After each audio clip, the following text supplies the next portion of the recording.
La historia de Sonora vista desde sus empresarios. En voz del doctor Ismael Valencia Ortega. Maestro, ¿cuál es su trabajo este día? ¿Qué le traes a la radio audiencia? Fíjate que voy a recurrir a la nostalgia, a los recuerdos para darle entrada a este tema de hoy. Y mucho relacionado con lo que decías tú, el verano, el calor, el problema de la conservación de los alimentos y estas cosas. Pero voy a recurrir a aquellos que pues nuestra memoria ya es de largo, muy largo alcance, ¿no? Y te voy a preguntar, ¿tú recordarás aquellos carros que pasaban por las colonias como la Valderrama, tu colonia, la San Benito, la mejor colonia del Hermosillo? Bueno, yo digo que la Valderrama, ¿no? No vamos a discutir. Bueno, ¿te acuerdas de aquellos carros que pasaban vendiendo el hielo por las calles? No. Distribuyéndolo. Al Yello, recordamos aquí, era nuestro hielero del barrio. Y que toda la chamacada salía atrás de ellos, ¿verdad? Un poco porque recuerdo que esos carros, al abrir las puertas, pues salía la bocanada de aire fresco, ¿no? Yo creo que era el único aire fresco que teníamos en aquella época por un momento fugaz. Pero ¿a dónde voy? Bueno, que pues eso es, yo creo que yo le digo a la gente de las colonias que tal vez recuerden pues esto, que fue parte de un proceso de crecimiento de la ciudad, que era un folclor cotidiano durante el verano ver a estos automóviles, estos repartidores de hielo, porque obviamente eso lo asociamos con el agua que elaboraban las mamás a la hora de la comida, el refrescarnos, las limonadas, la jamaica, exactamente, la horchata, y aquella forma en que se vendía además el hielo, ¿no? Por cuartos, por barra, por octavos, en fin, ya no recuerdo del todo los fragmentos en que se vendía el hielo. Hoy ha cambiado mucho ese asunto, ¿no? Porque ya puedes ir a cualquier tienda y te venden las bolsas. Le quitó el encanto el gringo Johnston aquí en Hermosillo cuando viene y enclava. Pues eran las cervecerías las que tenían principalmente las hielerías y como ahora pues subsidiaban a gente con capacidad para que tuvieran la fábrica de hielo. Y tú hablaste alguna vez de los de la Fama aquí, los de las velas La Fama y los Fuentes, que también tuvieron su hielería, pero no, poco a poco se fueron concentrando en pocas manos. Hoy en este día los Johnston son los dueños de la hielería la Jelly, y Jelly es uno de los hijos de la abuela Fernández y el gringo Johnston, y tienen acaparado en la mayor parte de la entidad. Ahora Johnston está en Baja California haciendo lo mismo, precisamente poniendo hielería para sus hijos en aquella región del país, y ellos pues son una de las familias que tienen la fabricación de hielo que se distribuye en los supermercados. Bueno, y la hielería y también en las cervecerías para que llegue en la bolsa negra. Sobre todo en ese caso las hielerías están las más antiguas, ¿no? De Hermosillo, que viene a ser la Reforma, creo que se llama, ¿no? Sí, la hielería es Veracruz. Sí, estamos hablando de los mismos dueños. Sí, exactamente. Recordando aquí al gachupín Manuel Fernández, que fue nuestro cuate, nuestro amigo. Él murió precisamente cuando quedó sin un ojo ahí en ese mismo accidente. Manuel Fernández era su cuñado. Se incendia el molino. Sí, no, acá, en Manuel Fernández. Estoy hablando de un personaje de San Benito. Fue precisamente la hermana de Manuela casada con Fernández, casada con el gringo Johnston. Y Manuel era trabajador en esa hielería Veracruz, montado en un tanque de ¿cómo se llama el gas ese para el relleno de las serpentinas, pues? No sé, las pipas famosas. Sí, era un tanque en el que trataba de cambiar el tambo de gas y le estalló, y total que muere en ese accidente. Se hiere también ahí Fernando Fernández, que era su hermano, murió Manuel en el accidente y quedó muy grave, muy lesionado, perdió un ojo ahí el gringo Johnston. Pero fíjate, la literatura también retoma como un hecho, como un gran invento en la producción de hielo. Ahora pasamos de la nostalgia a la historia en toda la forma y a la literatura.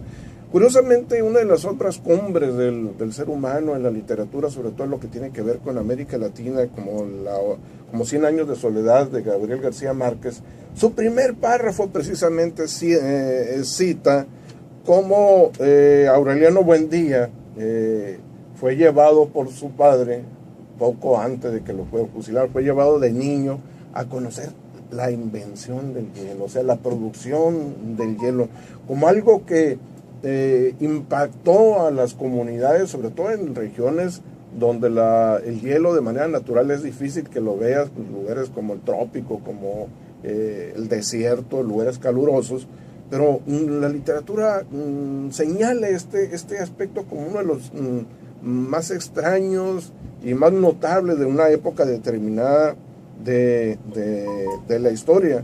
Pero igual, curiosamente, el señor Alfredo Noriega León, en su libro sobre los 100 años de la Costa de Hermosillo, la fundación de la Costa de Hermosillo, señala que, bueno, en la Costa de Hermosillo, en su rancho de San Fernando, no tenían ellos luz, y que sin embargo tenían un aparato con varios quemadores de petróleo, que era un refrigerador, o sea que, y lo que él decía, me asombraba tanto, dice, que utilizando el fuego, esa unidad, ese refrigerador, esa máquina que teníamos, nos produjera hielo. En la Costa de Hermosillo estamos hablando, pues, precisamente la primera parte del siglo XX.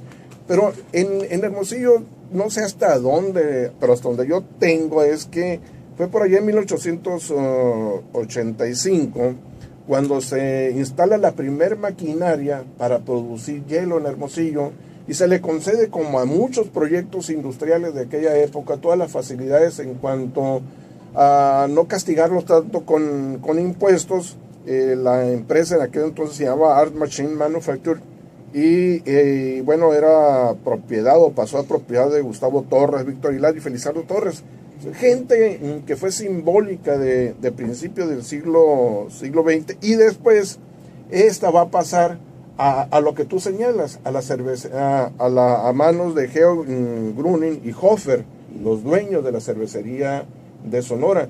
Y claro, fueron ampliando paulatinamente la capacidad instalada para producir hielo, que iba de 10 toneladas hasta 75 toneladas diarias que llegaron a producir. Claro, para un Hermosillo, ¿de cuánto? Primeramente de 15,000 gentes, y esto tuvo que ir creciendo en la medida que la ciudad de Hermosillo también fue incrementando su densidad demográfica.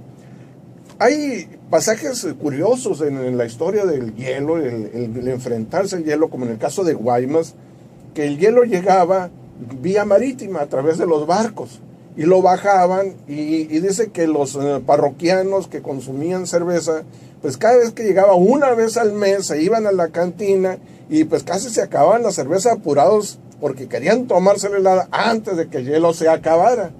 Hasta que... Ese era el pretexto. Se va a calentar.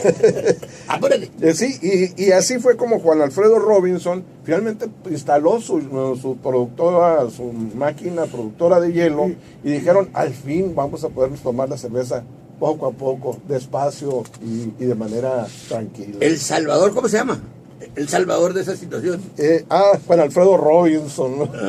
Es un comerciante que llega a principios del siglo XIX, ¿no? Cuando hablas de la hielería de la cervecería de Sonora, recuerdo haber visto trabajar ahí en un desempeño magistral en la hielería a el Chato Puente. Era identificado un hombre de mucho carisma, un comerciante aquí de la colonia del Mariachi también. Fue trabajador de la cervecería en el departamento de hielo. Y finalmente hay una cuestión que hay que diferenciar, que una cosa fue la producción de hielo con fines de conservación, el manejo de alimentos enlatados o embutidos que se producían también en Hermosillo. Guaymas tenía la particularidad de que tiene que haber hielo para la conservación del marisco, que las embarcaciones... su traslado, sí, ¿no? Sí, exactamente. Transportación para que llegue en buen estado, pues muy delicado el alimento. Pero ese hielo, hay que recordar que no es propiamente para el consumo humano, que no se utilizó también, y ya después se produjo el hielo para cristalino, para consumo humano, que ya tiene más que ver con los gustos, los placeres, eso que nos genera la nostalgia, de la cual empezamos al iniciar esta esta plática. De la gente que te ayuda, te habló el señor Zúñiga para decirte que es amoníaco el gas. Exactamente. Que cuidado con una fuga, nos dice. Y también nos habla de las taquerías del mercado municipal, de los Angulo Bringas. No, fueron los papás, no tíos de Brigitte, los dueños de esa taquería. En general, pues, los Angulo y casado con las señoras Bringas. Y de ahí procrearon a el capitán Angulo, a Manuel Angulo también, dueños del Limoncito y dueños de las taquerías del mercado en Limoncito, es una refresquería que estaba ahí en el Jardín Juárez, sí, en el Jardín Juárez, y el Café Nogales también, o sea, eran dueños de ese tipo de negocios, tenían una cadena de negocios los Angulo. Imagínate para los pequeños pueblos como Ures, como Moctezuma, donde repentinamente se instala un equipo y empieza a producirse hielo. El impacto emotivo y la marca que deja en una comunidad un producto de ese tipo, pues debió haber sido sumamente importante. El resultado es que poco a poco, pues hubo empresarios del hielo en casi todos los pueblos de Sonora. Exactamente. Buenos días, benditos días aquellos. Es Fernando Savera el que te está saludando, maestro. Buenos días. Y el Chori amaneció con resaca. Saludos. Javier Peralta Sánchez es el que ¿Para qué lo quieres, hombre? A ver si viene, vamos a ver si viene. Cuando tiene necesidad, viene. Muy buen día y mil bendiciones a todos. El equipo de comunicación es Rafa Rivas. Buenos días, amigos. Excelente domingo. Roque Duarte Munguía es otro de los que se comunica esta mañana. Y también aprovechamos para saludar a maestros, entrenadores del fútbol. Felices, un partido de lujo el realizado ayer cuando se convierte en campeón el equipo A municipal.